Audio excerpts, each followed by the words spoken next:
Hey, Jenny. Hey, Greg. There's a lot going on in the world again. There is. Let me get my cords knot so I can get my drinks. Get your non-alcoholic beer. It's not beer 30 already.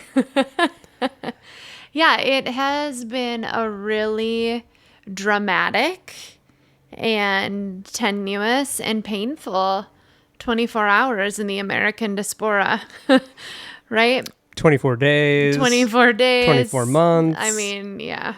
24 years. I mean, whatever. 240 years. Yeah. For whatever reason, this feels like an inflection point to me. The discussions about the state of the world are happening with people I don't normally have these kind of discussions with. And so I just said to you when I got home, I was like, maybe we should make a podcast today. Yeah. Because I feel like you and I both in our varied ways have put out into the world, this is not normal. Mm-hmm. This is not great. You've done it in a different way than me, but they're pretty similar. You and I have the same value stream. I just felt like the Cave Project needed to talk about it today.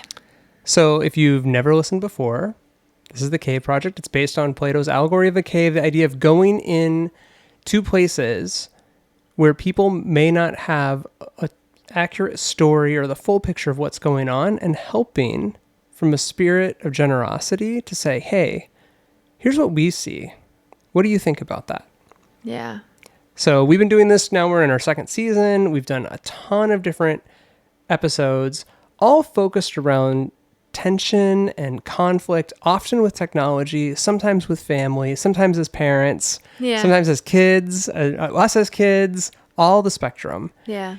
And what's going on right now with violence in schools, violence with political people, violence with wars, violence with elected leaders, and violence in our feeds. I was just going to say, in our streams. Interpersonal violence. Yeah, right? It doesn't feel good. No.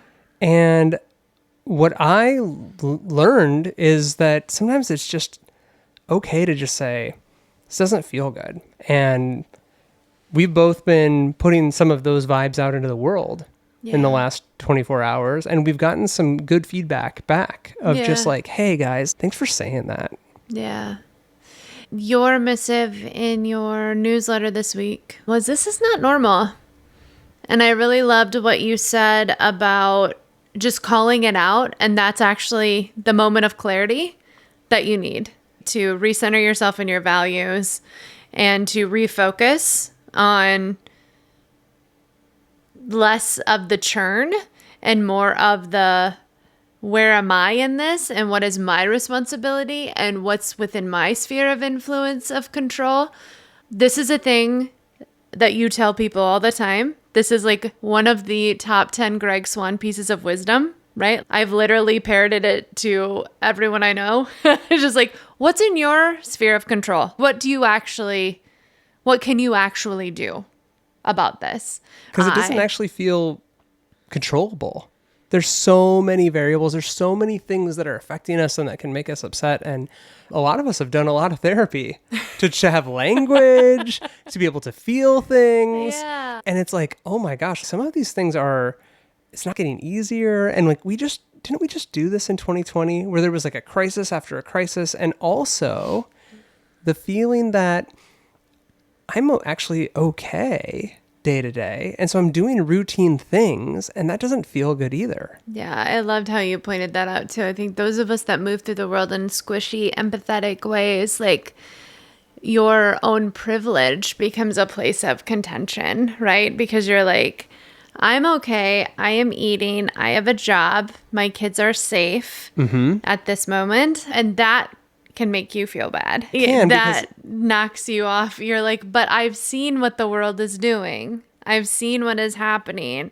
How can I be okay when so many people are not okay? And feeling like maybe I'm not doing enough, or I don't know what to do. If you've been on social media in recent months, years, lifetime, lots of folks have the advice of what you should do.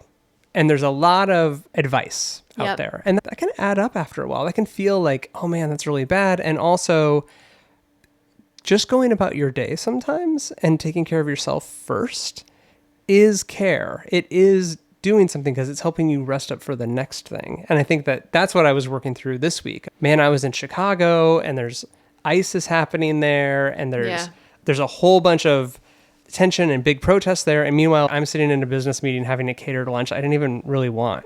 Yeah. I wasn't even hungry. Yeah. And oh, by the way, there's hungry people today. Yeah. Right. And then I wasn't worried I was going to fly home. I wasn't worried my ID was going to get checked. I'm just going to go home.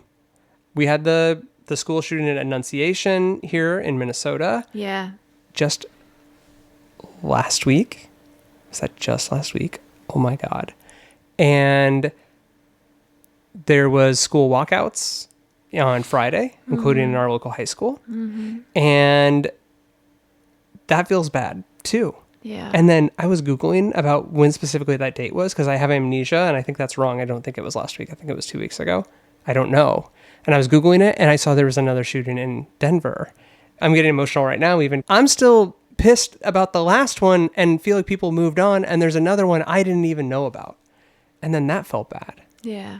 I have example after example. We all have these examples. Yeah. We had this huge political assassination killing party leaders, state party leaders here in Minnesota that the news cycle had already moved beyond until there was another political assassination. And meanwhile, you know what I did today? I went to work and I led a brainstorm about fun things for the holiday. And that feels bad. Yeah. It feels bad. Yeah. I have a confession. For the first time in the last, I don't know how long, I have been thinking that it would be better not to have social media. There is a point that I think a lot of us are reaching, a lot of us normals, where the level of churn here is severely outweighing the payoffs.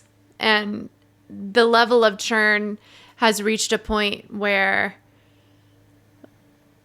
I can't algorithm it out of my feed.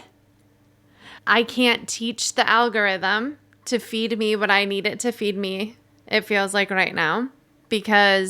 And a lot of that is just by nature of everyone talking. If everyone's talking about the same thing, you're not going to be able to escape it. So I just want to own that's a real piece of this. But also, there's this inflection point that's happening where social media has become more of the fabric of our lives. And as that has happened and more bad things have happened, this whole kind of melding has arisen where last night for me, I was on social media trying to just train my algorithm and I inadvertently watched a video of a stabbing. And I am not the only one. Almost everyone I've talked to today has been like, yeah, I was trying not to watch that. You're specifically trying not to see the shooting video that happened. Yeah, and I even texted you Yep. when it came through my feeds, and I was Yeah. like, hey, you need to be careful on social media or not. I actually was like, just don't be on social media. Yeah, and it's everywhere. I trusted the amount of work that I continuously do in my feeds. I was like, oh, it's fine. I'm not going to see it. And we've done an entire podcast on how to train your algorithms that is pretty effective. It is. To be honest. And I'm not trying to downplay that. Yeah. I think that's still applicable. Again, I think this is one of those rare situations where the amount of things that have happened in this short period of time means that you cannot escape it. That's just Sure. the nature of it. But well, to the point where you even saw a different violent video. Because Mm-hmm. has the Utah video come through have you seen it yet? I have, yes. And I have not watched the video. Okay. I know enough to know now what it looks the like. setup is to click what the away. setup is so I can click out of it. Unlike the stabbing video, which I didn't even know that had happened. Yeah, what did you say? You thought she was going to get proposed to or something? Yeah, so I thought it was going to be a flash mob. Like a lot of those grainy videos in my feeds, because I have happy feeds. of cats and turtles and stuff. Yeah. Those kind of videos end up to be people like doing the Macarena together or something like that. And I don't listen. I don't have sound on my phone on. I have closed captioning on. Like I'm a millennial, so my phone's always on silent. Good. I had Yeah. What if your phone I had a didn't even ring? know that had happened. I didn't know that wasn't on my radar as a thing, as one of the things. I just didn't know. Yeah. And honestly, like a lot of people watching that video, like you don't understand what has happened either because it's so subversive and fast and all those things. There is a real inflection point happening here where we're trying to find the balance is becoming harder and harder to impossible. And are you necessarily blaming social media for that, and that's why you're saying you're going to leave social media? Or is it that social media is where news is, and it is the tip of the spear for culture, and when culture is extremely activated, that's where it is? Is it social media's fault, or are you leaving because it's just opening you up to too much negativity? I think, I don't know, maybe all of that. I think there's a culture that thrives on social media. I think that these moments are a microcosm of where we are as a society. So the short answer is no. I don't believe it's social media's fault. I believe the access is problematic. For a very long time, we did not have as much access to people's inner workings and inner thoughts and their day-to-day and understanding what they were doing.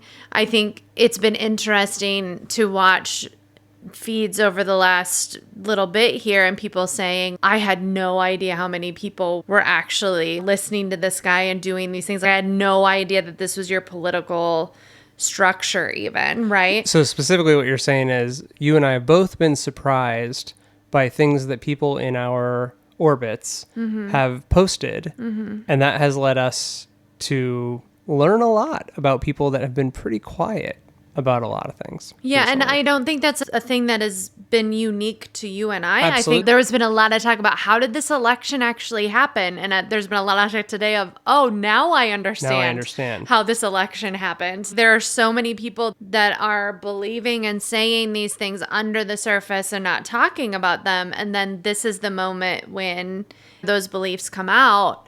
It's a very interesting time to understand culture and to understand the subversiveness of when you have an always on sort of camera into everything, people will create new ways to be subversive. I was just listening to Glennon Doyle and Liz Gilbert, and she said, there's your private life, there's your public life, and there's your secret life. And I was like, oh yeah, right? There is this whole disillusionment that is happening for me, because I think in this sort of last like news cycle, I'm understanding the illusion in a different way, right? This is kind of a theme in my life right now. And in general, you're looking at me like, oh, here we go again. It's a reality. I have a really hard time in the space between reality and what you're saying and what you're doing. Like this is a theme for me personally. You can say these things, but your actions and your words don't line up. And so now there's incongruence. this incongruent. And that is not actually integrity by our definition. Right. And that is a hard thing to have people that don't have integrity in your life, even if they're just people you follow on social media. I think this is the nature of the human experience, is the tension of all these places. Knowing what's going on in the world is one thing.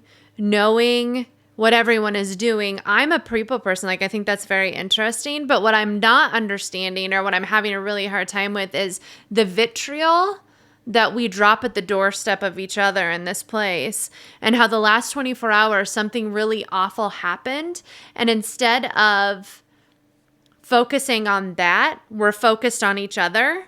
And it's another moment to blow up everything. And this keeps happening every moment. So now we're at this point where a woman's wedding is a chance to tell her that her dress looks like shit. Somebody saying, I can't believe that all these people I thought I knew, I didn't know.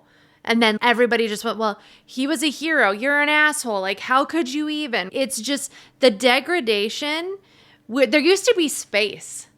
Sure. There used to be, you'd get 10 great comments from the people you loved before, but I think people at this time are just so over it. They're saying the quiet thing out loud, or they're saying the thing they might have said to their partner or to one person quietly. Yeah. Or in the car ride on the way home. And now it's in the comments of your second cousin's feed who you don't ever talk to and you don't even know. Yeah. But because of a post that you're drawing inference from, you don't even know why they posted it, what they're trying to say. You're not engaging them in any way.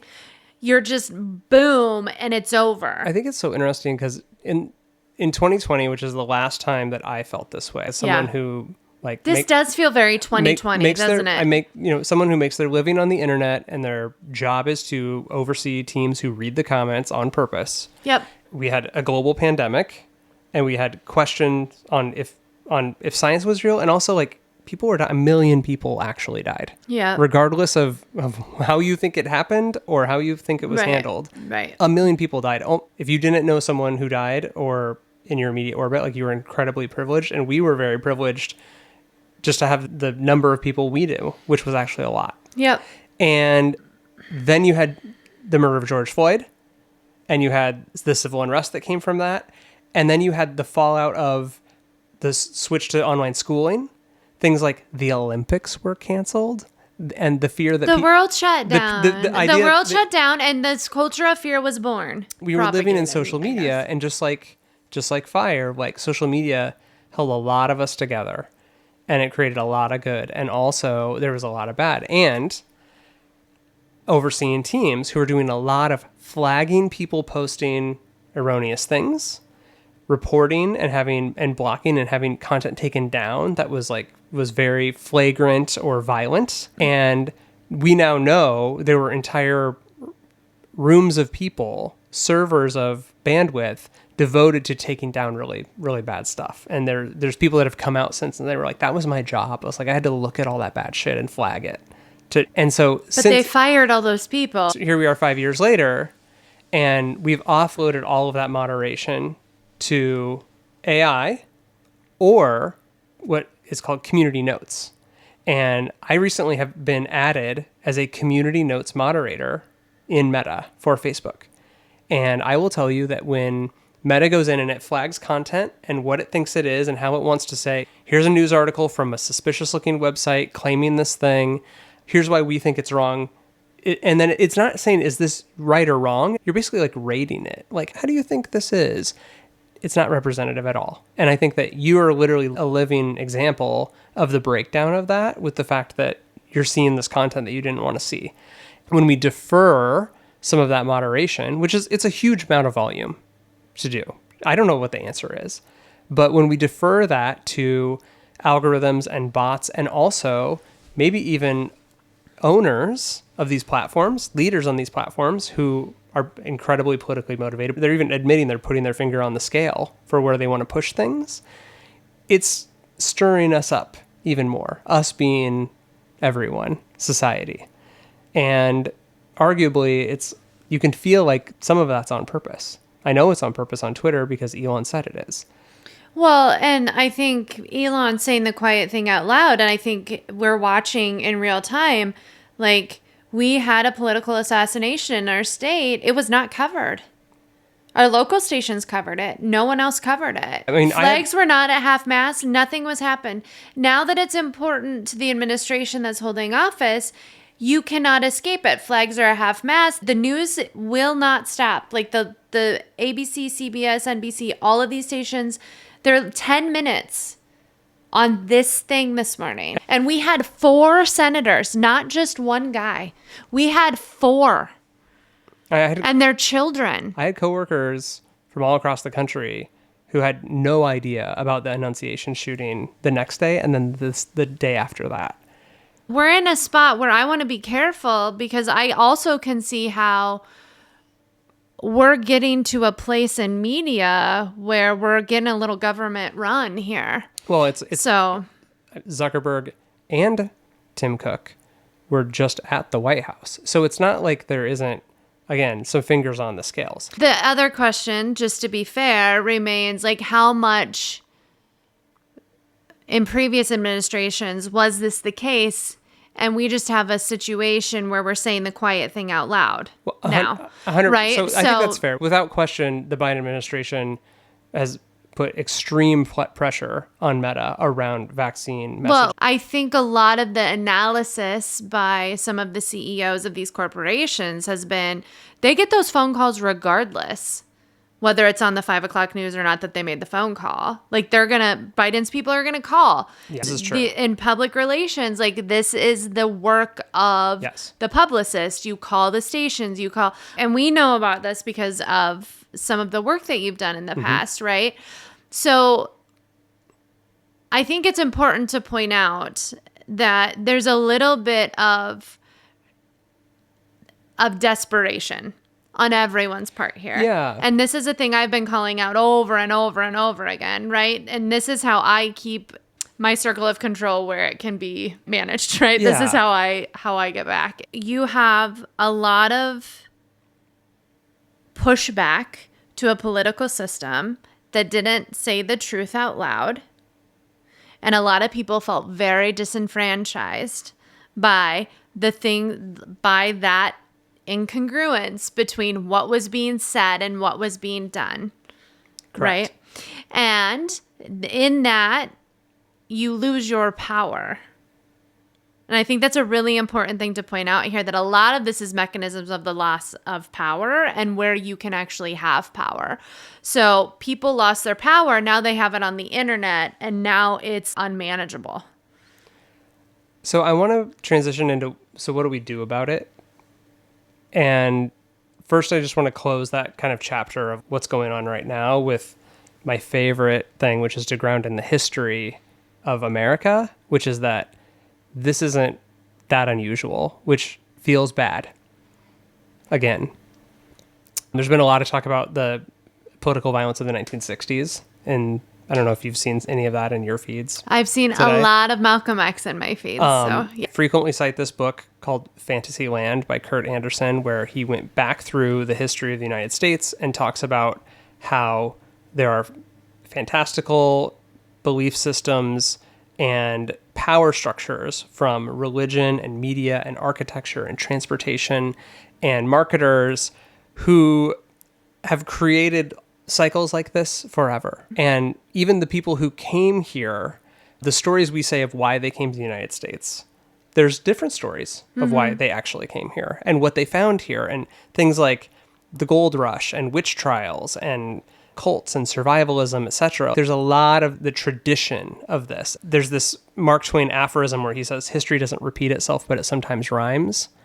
That those of us who, I've only been alive for more than 40 years. Mm-hmm. So what I have seen is my entire reality, and then what I have studied and heard and listened, like I can learn it a little bit, but I didn't really live it, right? And so those of us who are like, man, this is the first time this has ever happened. No, it's not. And also, that doesn't make me feel better. Doesn't make you feel better? It does, actually, because I tend to be a little intellectualist. Well, but I always think about, we have a family member who used to talk about Martin Luther King Jr. as a rabble rouser. And that moment, like that, okay, so that oddly brings me a lot of comfort, because I can physically see the time and space between that moment and those newsreels getting played on that person's TV to where I am today. And I can see the change and growth over that 50, 60 year span at that time. Adding that context, yeah. And adding that context and saying, like, I remember going home after COVID and sitting with my dad, who is the person that I always go to in these moments, and saying, Dad, like, was there ever a time where it felt like this for you? Right? And like those moments to anchor into someone who is older and wiser and can say, absolutely, it wasn't like this, but it felt hard. It felt bad. Yeah. Right? I think the space between all of that is really important. It's the light in the cave where you're like, okay, this is bad, but also We we persevered. evolve. We We persevered. persevere, we evolve, we learn, we change, all of that. So, what do we do about it? So, what I wrote that you referenced was I said, we acknowledge it, we say it out loud, we let it feel bad because it is. Mm-hmm. And then we look for each other and we start taking action. And this isn't a call to false optimism or hustle culture reframes. It's a reminder that noticing the disconnect between what's happening and how we're expected to act is a form of clarity. And clarity is powerful. And I think that, to me, that's why I love to go back. And I read another book about conspiracy and conspiracy theories. And I'm reading a book right now about snake oil and how that the FDA was created as a response to people saying a product did something and you believed them, and maybe it did and maybe it didn't. And it's like a lexicon, snake oil salesman.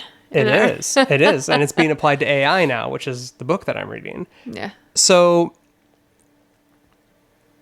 sitting with this discomfort of, or even just when I said it kind of feels like 2020, and you're like, it does feel like that. There is comfort in that of, okay, that felt really bad. And there were times where, I don't know if I was hopeless, but I definitely felt less hope.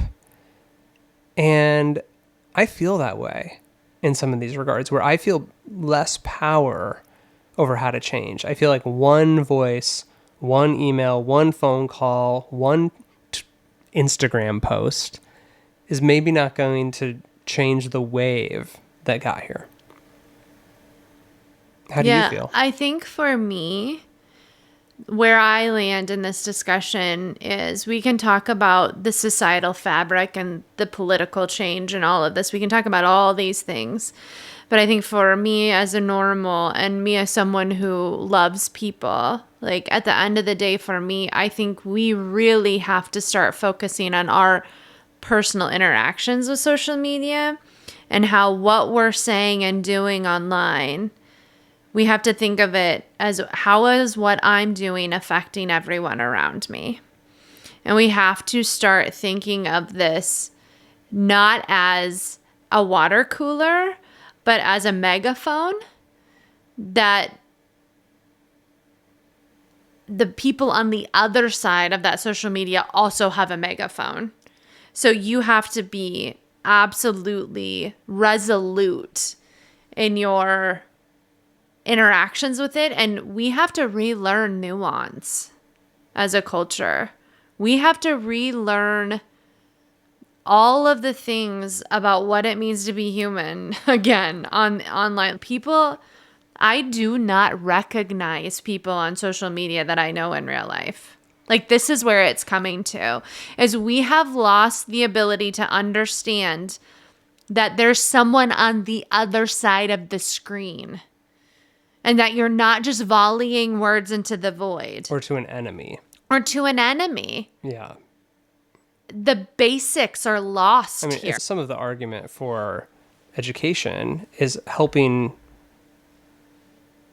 humans understand to see someone else's perspective and then to have a disagreement or a conversation about it that in many regards we have moved on from, especially when it comes to like memeing into the void.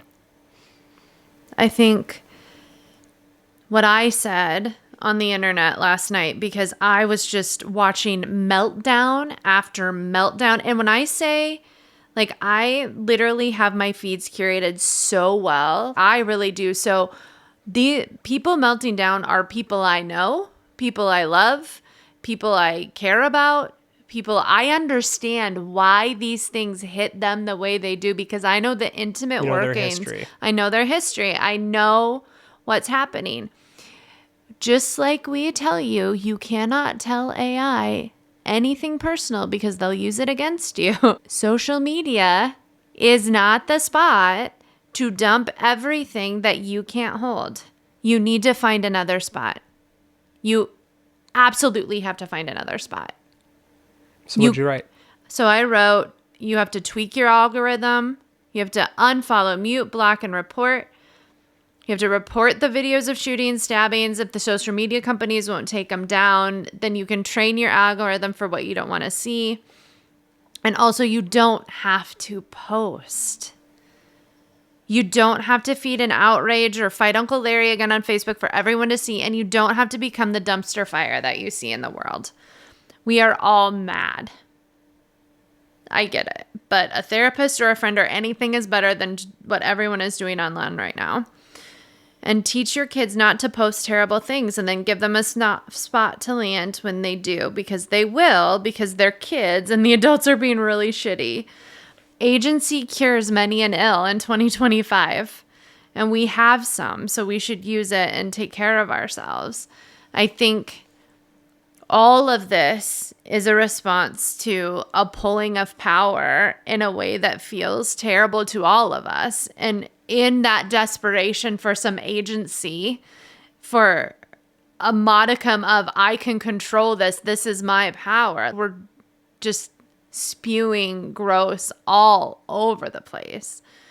And we're acting out of alignment with our values. I will tell you, vulnerably, my reaction to some events surprised me yesterday. Just because I could tell how out of alignment with my own values I was and how drawn into this circus I had become. Sure. Yeah.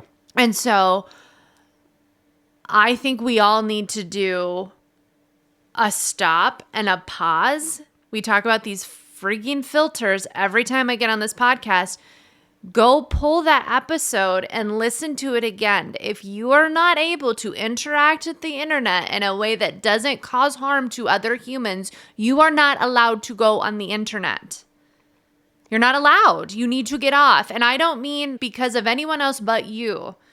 Because at some point, you have to protect yourself. No one is going to save you here. You have to do it. And here on my side of the internet, I got called out for not posting more Instagram stories. And I get it. We're all looking for people that we follow to stand up and say something. And I understand that I have a little influence over things. But the truth is, my stories are a mix of very angry, very sad internet, and then like dumbass memes. And the same people and will literally post about how upset they are about school violence and how this must stand. And then the next 3 posts are, Vikings posts or football or whatever. We're all doing that though. Yeah. What I wrote is like, I am very sensitive to performative content. And like, I have posted some things. And also, all of us are doing this in our own way. Yeah. And policing other people to angry post like you are angry posting Yep. is a whole other fucking thing Yep. to deal with here. Yep. And things are not normal Yeah. here. And so when you're like, well, this person's posting normalish things and that doesn't feel good, like, fine. And I will tell you, I posted something the day after the Minneapolis shooting and someone messaged me and they were like, oh, that didn't feel good. And I was like, you know what? You're right. Good call. I took down that. And then 12 hours later, I reposted it and it is performing incredibly well. We're learning and working this out. And yeah, I think for those of us who don't do performance posts, I think there is a vacuum of leadership in these places, and we're looking to each other for reassurance and guidance. And I think that's fair. If you frame it through a lens of, I have people in my sphere who care about what I think and want to know how I'm doing or what I'm holding this. I think this is the part of social media that gets really hard for me. Those people, instead of telling you what to post, just should have asked you what you were. How are you? What are you thinking about this? I loved that. Oh shit. So like I would have loved that. This is a place where Jenny Swan's DMs like come back to life and back into those chat where I'm just like, if you want to know what someone thinks, you should ask them. Oh. You should just I shouldn't ask just them. assume or accuse. No, the amount of vitriol around policing people's behaviors, it tends to happen in these sort of like authoritative environments, whether we're talking about politically or like relationally. When we start like cracking down a bunch of rules on what the right thing is, without fail, the people who are doing the right things are going to get mad when you're not. Like, this is how this sort of like environment works. But the reality is that each of us are managing this level of crazy in the only ways that we know how.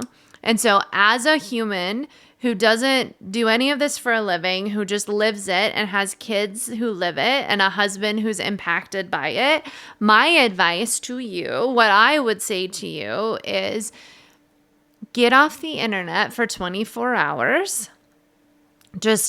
That doesn't mean that you can't be like online per se, but don't be on social media. Go watch Netflix.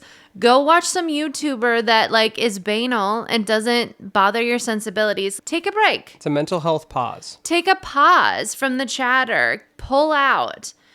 Call your friends. I have talked to so many people in the last 24 hours after I posted that were just like, yeah, like I am in community with my people right now. I love that. I've gotten, so since I wrote that, my DMs, text messages, and emails have been tremendous to the point where I'm worried I didn't get back to everybody. That's how much it was. So, and there's a real thing, like those of us that don't have any friends, that don't have a community, right? My advice for those people like me that don't have that, go to the spots on the internet where there is community. Yeah. There's a Glennon Doyle-like object Well, I mean, or a Liz Gilbert-like object. There is a whole sector of society where there's not a lot of community. There's young moms in the trenches. There is, kids coming out of college in transition who haven't found their people yet. There are people like me who have been in transition for quite a long time, and we left a church. I lost 250 friends. I'm still rebuilding. And when you're rebuilding at this age, it doesn't just happen. Like it just doesn't. If you don't have a community, if you're like, I have a lot of nothing, literally go to a place where you can see your values reflected, where you can see the things that make you happy in the screen. And sometimes that can start with literally a DM or an email just saying, hi, I just wondered what you thought about this. Or, hi, could I talk to you for a minute? Yeah. It seems really intimidating and overwhelming, especially when you're lonely or you don't have that. Oh, for sure. For sure. So it's super hard. It's super hard. And when I always liken, when I talk to people about this, I always liken trying to find friends at 45 is like dating, and like a lot of people just don't like you. And at 45, a lot of people have their own like little ecosystems. Yeah. And it's a different sort of thing at 45. And this is not about that. The point was that if you are in a place where you don't have a depth of people to pull from, there are other ways to get your needs met that don't involve being mean to people on the interwebs. Go to a place where your values are reflected. Sharon McMahon, who is a local Minnesotan, and the Governors is her group of people. Those humans are amazing.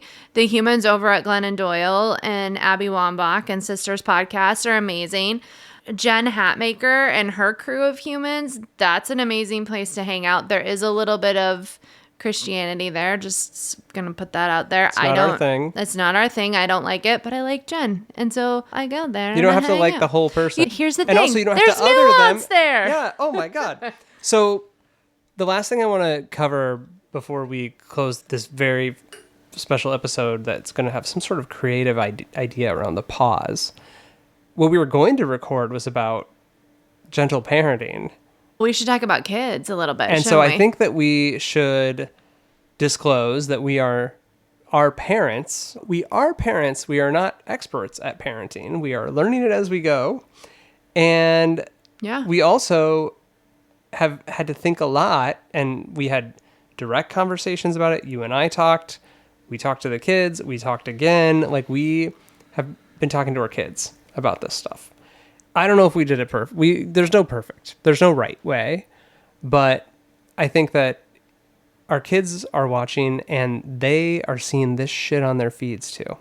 Yeah, And I so think to not acknowledge it, to me, would be a massive mistake. yeah, the reality of parenting is that your kids are anchored by you. Your kids are little satellites anchoring to your nervous system. They literally are. And so there are ways that you can help them settle, and there are ways that you can really inflame their anxiety. And my goal as a parent, and it's a goal, it's not a thing that I always do well because y'all know me, I'm a little excitable around here, is just really being like, hey, these are the parameters. This is what's happening. How do you feel about this? It doesn't even have to be a big conversation. You and I always are like, hey, did you guys hear about this? That's how we start every conversation with our kids. Did you know about this? It's always a toss-up how many of our kids will have, and there's only 3 of them, but how many will have heard about a thing or how many won't. But usually, for the most part, out of 3, at least 1 hasn't.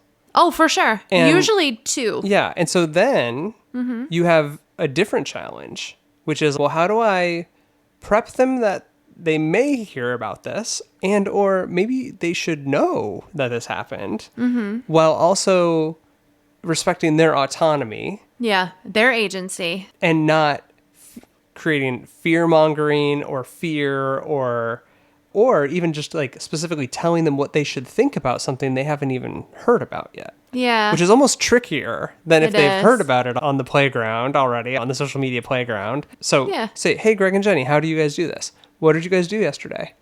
Well, I texted you first that there was this shooting in Utah. Oh, yeah, we should just go through this, shouldn't we? So you texted me it happened at work. Yep. And by the time I got home, I had an email with the test copy of your newsletter. Yep. And I saw it and freaked out. Just freaked out. I had an internal panic attack, everyone. And you didn't read it. I didn't read it. And we went on a walk, and I spent the entire walk telling you that you can, like, there are places where you just don't have to say anything. And we And then we went through all the pros and cons of when do you say something, when do you don't, and is this the environment? haven't read it yet. Hadn't even read it, and I owned that, and now you're beating me with this Well, stick. no, I want to get to the next point, which is you got home. So there's all this shit in the world. And like I just listed only 3 of the thing. And we haven't even gotten to what's happening in other countries. Yeah, Or yeah. We went for a really nice walk in our neighborhood with our dog Yeah, and talked about if I should send a newsletter. I took or a not. not beer there too. Yeah, yeah. If you see Jenny and she's holding a koozie, it It's a not probably has beer. a non-alcoholic beer in it. I am sober, everyone. It's her thing. I am sober, but I love a good But beer. you hadn't read it yet, and then you did read it, and then you said, okay, send it. And I just hit send, like from my phone, like immediately. And then we talked to a kid, and we said, did you hear about this? And they said yes. Uh-huh. And we said, well, what do you think? And they had some pretty big thoughts about it. Yep. And like you said, you had some pretty big thoughts about Yep. it that surprised you. Yep. And Which those are private conversations And then- held between the 2 of us Correct. about where our guts and hearts are at. And always. the reality of all of that is those have to be had. And then the other 2 didn't know about it. Which is okay. I know a lot of people were having conversations with their kids and pulling posts down yesterday. That was a thing that like I was seeing a lot of. Like you can just very gently talk to your kid about your concerns about the post, why like these are moments where you're building social media awareness in your kids. These are moments where you can sit with them and say, "Hey, this is okay. This is okay. This is okay. This is why we're taking this post down." And none of those things have to be anything about the child being wrong or not being invalidating any feelings. But there has to be a teaching of social media etiquette that happens in such a way that our kids feel empowered to go to the internet so that we don't have to continue to feed this churn. Yeah, back to the first whole theme of this episode. If we can teach them to not be assholes online, then maybe this whole thing stops. There's another reality that we were having that conversation with our kids. Mm-hmm. Other parents were maybe having a different conversation with their kids before they went to school today. And we prepped our kids for that too. Yeah, I don't. Here's the thing. Jenny Sond runs a preparation zone with her children. If you came to school really angry or really afraid because your parents spun you up as a young kiddo this morning, we try to help our kids understand that like not everyone might be coming in with the same kind of tools and perspective. Or certainty. Or safety. Yeah. And I try to teach my kids a lot about how a lot of fear is born from a lack of safety. And so that creates environments where these terrible things can happen. And so understanding how not just to move through the world in a way that like always keeps you safe, which is a thing I'm constantly trying to teach them, but also interpersonal violence is a big thing that I'm always combating, because as someone who is squishy, like you can be violent interpersonally and do a lot of damage, especially with kids whose brains are not fully formed yet. There's a thread that we can link in the Substack at thecaveproject.substack.com from Miss Isabella Thomas that says, I'm going to say this as gently as possible, but the current parenting trend of trying to avoid any and all traumatic experiences for children is going to backfire on us spectacularly when these kids hit their teens and don't have the tools or experience to handle upsetting situations. Yeah, we have a whole episode that we need to curate about helicopter parenting. Here's the hot take. Removing your kids from the internet is the newest form of helicopter parenting. Withholding phones and screens Withholding from them. technology from your kids is the newest form of helicopter parenting. Boom. That is another episode. That was going to be the one we recorded now, but... Well, which one is it? You just said there was another one we were going to record now. The internet You're had always a different recording idea. 7 episodes at the same time, Craig Swan. So I may have a little neurodiversity going on over here. Maybe. So it's okay to take a pause. It's okay to do what you need to do in the ways that you want to take action. The internet is a place you can go. It's not a place you have to live. Like, it literally, when stuff like this happens, if you spend too much time in the churn, you're going to get off kilter. Your value system is going to shift and you're going to start to get distorted. There's this movie that I love, that I have made us watch a bazillion times, right? And it's called What Dreams May Come. You may have heard me talk about this on this podcast I've heard before. of it. This movie is a Robin Williams movie. Cuba Gooding Jr. Oh, wow. Cuba Gooding Jr. is also in it. Anyway, the whole premise of the story is we have 2 soulmates who find each other again and again in every lifetime. But unfortunately, in this version of the lifetime, their children die. And she, the wife, goes insane. And she dies by suicide and goes to hell. Because in this movie, this is not a value I hold, everyone. In this movie, suicides go to hell. This is a part of Cuba Gooding Jr. It's a very show me the money-esque scene, right? He's like, there's nothing you can do about it. They go to hell. You remember this? Uh-huh. Oh my God, I love this movie so much. So she goes to hell and he goes on a journey to hell to pull her back from the other side. And it is the most beautifully orchestrated movie I have ever seen. And the journey of this thing and the things that this man fights through. And he gets to where she is. And he's standing outside the door. And his guide turns to him and said, you don't have a lot of time. You have to go in and get her and you have to come right out. Because after a few minutes, you won't know that you're in hell. You'll just be in hell with her. And it's this whole idea that like you become your environment and you can become your delusion if you don't pull yourself out of it. And that premise is like something that I pull a thread through in every single instance of my life. And it's one that's really important here. If you're in the middle of a churn, if you're in the middle of people telling each other how terrible they are, you're watching it happen in real time. Like, you're watching an administration feed this vitriol through all of the media masses, and we're all turning on each other. We're starting to mirror that dysfunction back. Yeah. It's happening. Yeah. You have to remove yourself from the system. Yeah. And this isn't about not caring. This isn't about being an activist. This isn't about being silent in the face of oppression. Those things are really important. And we need activists, and we need people to step into these spaces. We also need people to be okay. And so there has to be a push and pull and balance here, and you have to pull yourself out. You have to pull yourself out, and you have to really start thinking about, what can I do to impact this in the way that is my role here? Mm-hmm. And so maybe that means instead of blowing up Uncle Larry on Facebook, you guys go to dinner. Maybe that means calling the person that you're like, I had no idea that this was the political realm that you were living in. Like, why are they doing that? Maybe you should go to dinner with them. Maybe you need to head up their DMs. Oh my God, it's been so long since I've seen you. Let's get together. I want to know how you are. Yeah, not to pick a fight, not to be right, not to create more division. This is where, I'm just going to say it. Like, this is where cishet white people, this is our job. Well, go get your people. Your privilege here. Go get your people.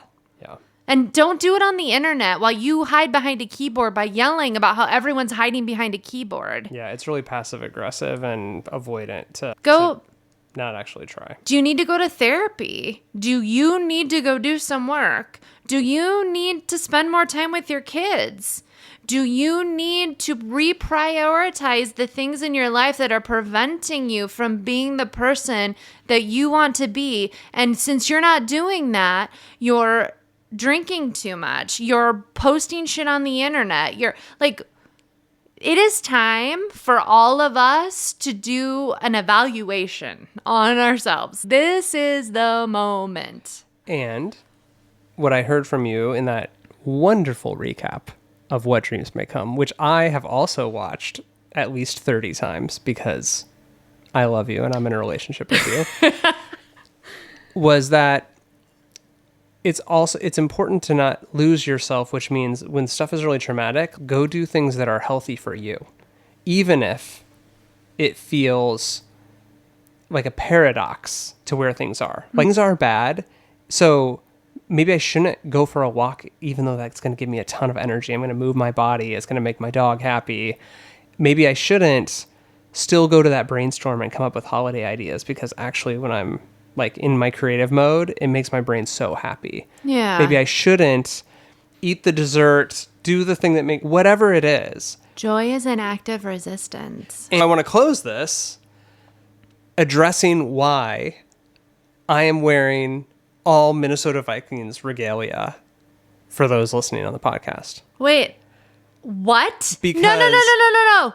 What are you doing right now? I want you to think very carefully about what you're doing. Okay, go. There's an article in Time Magazine this week called Why All Americans Should Be Football Fans. And new research says that more than 70% of Americans consider themselves football fans. Over a third think the Super Bowl should be a national holiday. And half say the Monday after the Super Bowl should be a paid holiday off work. Agreed. And we've talked about football Christmas. We've talked about this before. You are the biggest football fan I know. You are the biggest Minnesota Vikings fan I know. Mm-hmm. And in 2020, I decided to get really into sports. Yeah. To get really into MLS soccer. Mm-hmm. Come on, you Loons. Go Loons. And I even have the license plates. And the Minnesota Vikings. And we've been going to training camp for, what do we figure out, 15 years for the I don't Minnesota remember Vikings. the numbers. We did You were taking me for a very long time. No. I was taking the kids. Yeah, and the kids too. Yeah. And so one of the reasons, and we've talked about this, that like it felt great to get, it was something to do Yeah. that had competition and strategy and culture. Yeah. And it was also something that you could disagree with someone else about that wasn't at the core of who they are. I mean, Which is asterisk. not This doesn't apply to Green Bay Packers fans, but Okay. But it wasn't like, What about Lions fans? you're a science doubter, or you don't believe that people of different skin colors deserve equal rights. You don't have to get into that stuff. It can just be like, go Pack Go, Yeah. Skull Vikings. Yeah. And it was a thing to talk about. It was a thing to participate in. And then I started learning more about coaching and the theory of team. And like, then I was like double hooked, right? But what Time Magazine wrote this week. White man discover sports. Jesus. You guys, it's magic. Turns out sports are fun to I watch. love you so much. It's a thing I could talk to You for are my other people. absolute favorite human. This So- is important. Like, I'm not making fun of you. No, I'll take it. No. This literally, I'm making fun of you right now because this is how you and I interact. But this is an important thing to me. This is a very core component of my being. So this is important. I am not just tricked out in Viking swag that you bought me for you. Is also, I'm excited because we're going to wrap this podcast and we're going to go watch football. Yeah. And so here's the quote from Time Magazine, this article called Why All Americans Should Be Football Fans. Yep. In an era marked by epidemics of loneliness and political distrust, sports fandom is a simple and universally accessible medicine. I have to tell you, as a lonely person, like I'm very open about that right now, as someone who is really looking for a community and trying to build it and friends and all of that stuff, my favorite moments are when everyone wears the same things at a thing. We're all cheering for something. I wore a shirt that said it was a face mask to this training camp on purpose to get people to talk to me. Right? Yeah, absolutely. Like it there, and I talk to so many people. It's a common language. And it's a common language that my family has used forever. This fandom has been passed down to me like from my extended family, and we would get together and everybody picked a team, and like we have this common language for people that didn't get together very often and we didn't know each other very well, and there was a lot of tension around certain things, but we could all sit in front of the TV and talk about football and give each other a bad time in a way that was safe and endearing, to the point now where certain football teams actually mean a lot to me because of the people in my family who love those teams. Absolutely. And I know the history of those franchises, and I literally know about Vince Lombardi's bench because of my uncle, and I know all these things. It is a common language and a fun fandom that's really important to me. And also, it teaches so much about endurance and goal setting and common good and all of these things that are, I sportsed through my whole childhood. I was a cheerleader from 6th grade, 7th grade on. This is in my blood. You find a thing, you cheer it on, and you go do the thing. So, if you're looking for something to fill that bucket and talk about, consider sports. No, but the point is there are ways for us to connect. Correct. And that we need to connect. That the number one thing everyone talks about with this thing is the loss Yeah. of connection. And I'm that even doesn't mean- talking about it That doesn't today, mean that right? you have to forgive certain things, or you have to tolerate certain behaviors or No, belief I systems. don't think that we are advocating for some of the darker things that are happening right now. And I think it's important to acknowledge there's a lot of dark here. Yeah, fuck But those what people. we're saying is, for those of you of us who are looking for ways to survive in spite of the darkness, there are ways to maneuver the situation and to maneuver these places that can give you a lot of joy. Yeah. So sports memes on the internet is a place you and I are hanging out right now. Yeah. As well as babies. Yeah. Did you know that As well every as- single parent in America right now is taking pictures and videos of their babies giggling and doing very innocent like adorable, perfect things, and then they just put them on the internet for free. And you can teach your algorithm that you like babies, and then you and your husband will be sitting on the couch, and it'll just be babies giggling out of my phone, and we both lose our mind. Ooh, and also, It's a little dopamine hit. here's a pro tip. Ask a new mom or ask a parent and just say, what are your kids doing that's new lately? It's my trick question because I can't ever remember like how old people's kids are. But if you ask them, what are they doing that's new lately? They automatically will tell you.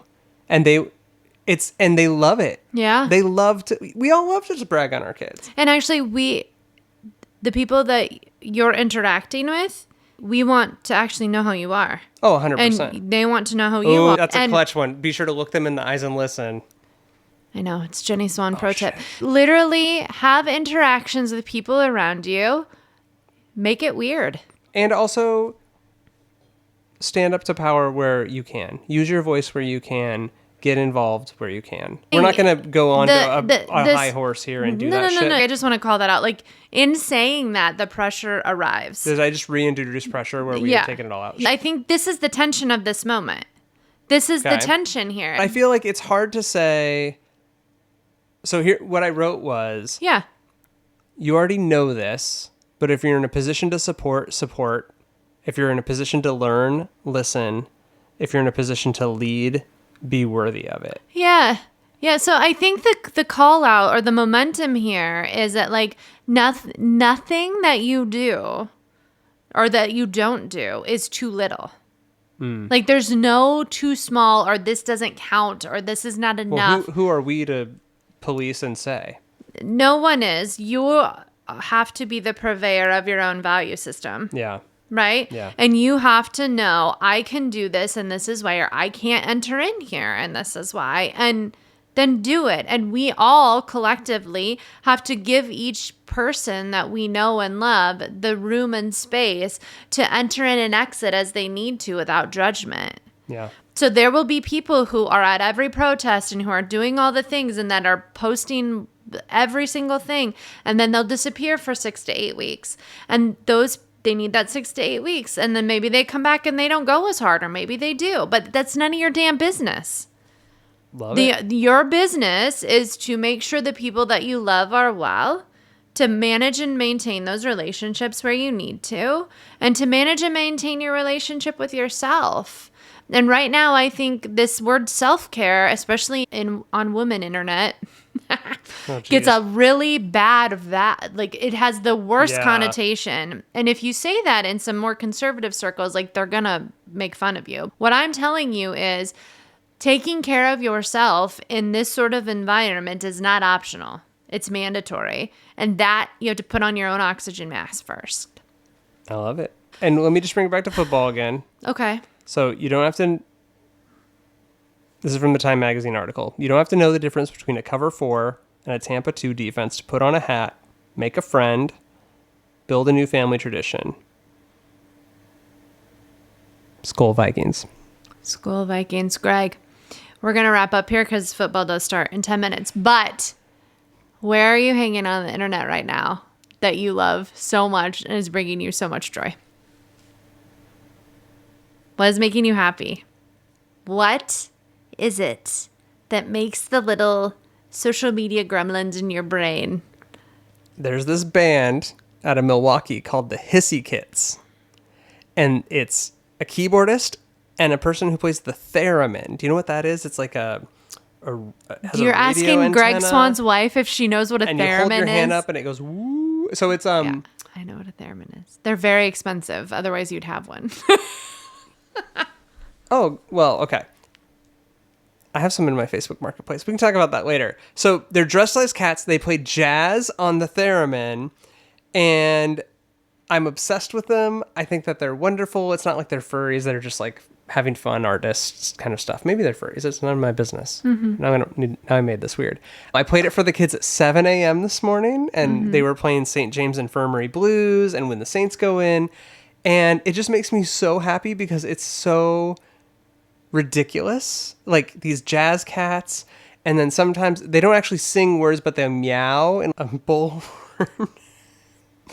And you said, go find cute babies. You can train your algorithm to show you that. My algorithm brought me the Hissy Kits, jazz cats from Milwaukee on theremin and keyboard. How about you, Jenny? Where are you hanging out on the internet? Well, the place that I'm hanging out on the internet recently, Liz Gilbert, who wrote the book Eat, Pray, Love, just is on a press tour right now because she's releasing her next book called Down to the River. I think. Something about the river. I don't remember the name of it. I'm too wrapped up in the plot line here.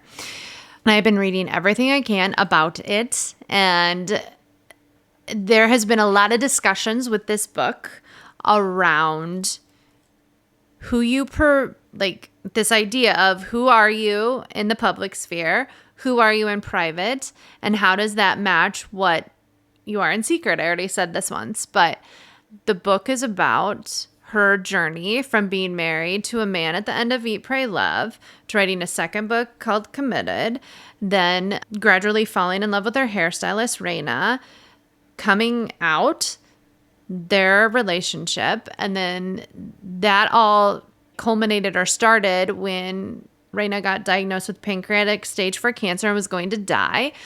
And she delved back into addiction. And then Liz Gilbert, who was putting out all of this lovely, flowery wonderfulness on the internet, was being a drug dealer at home to her partner. And To take care of her.